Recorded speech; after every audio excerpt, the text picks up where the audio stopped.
Napapansin mo rin ba na simula nang mag-alaga ka at magpakain ng mga pusa, lalo na sa mga ligaw, ay hindi ka na rin nauubusan ng mga blessings o biyaya? Ito ay dahil sa angkin mong kabutihan sa puso, tunay na pagmamalasakit, at wagas na pagmamahal na ipinapakita mo sa mga pusa, ay binabalik ng langit ang mga biyayang nararapat sa iyo, at ang mga biyayang natanggap mo na ito, ay patuloy na dumadaloy sa buhay mo, hindi nauubos, hindi nawawala, at dumarating na lang ng kusa nang hindi mo inaasahan. Ayon sa isang alamat, ang mga puting pusa na may magkaibang kulay na mata ay itinuturing na mga sugo ng diwata, sinasabing may dalang swerte at proteksyon ang mga ito, at ang sinumang tunay na magmamahal sa kanila, ay pagpapalain niya ng magandang kapalaran.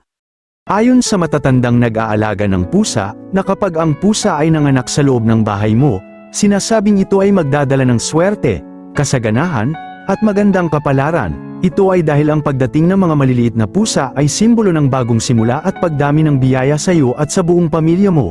Pinaniniwalaan rin nila na kapag dumarami ang pusa sa isang tahanan, ay hindi mauubusan ng pagkain ng iyong pamilya, dahil sinasabing dinadala ng mga pusa ang kasaganahan at swerte sa buhay.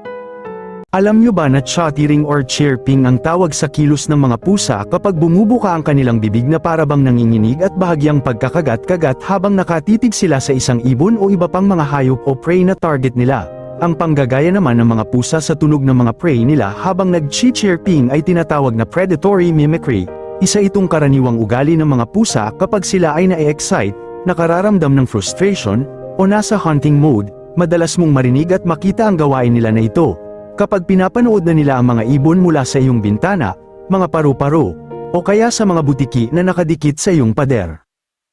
Ayon sa paniniwala sa pungsoy, ang pagkakaroon ng orange at white bicolor na pusa sa loob ng tahanan ay itinuturing na isang magandang simbolo ng swerte, kasaganahan, at positibong daloy ng enerhiya. Ang kulay orange ay inuugnay sa elementong apoy na kumakatawan sa sigla, lakas ng loob, oportunidad, at pag-angat ng buhay.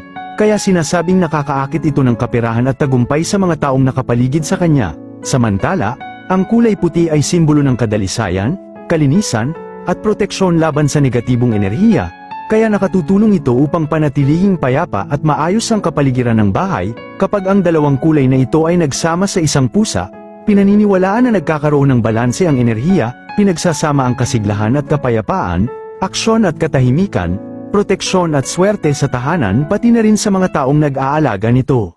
Ayon sa matandang paniniwala, kapag ang pusa ay humihiga sa upuan na karaniwan mong inuupuan, itinuturing itong tanda ng paparating na biyaya at pagbabago sa iyong buhay.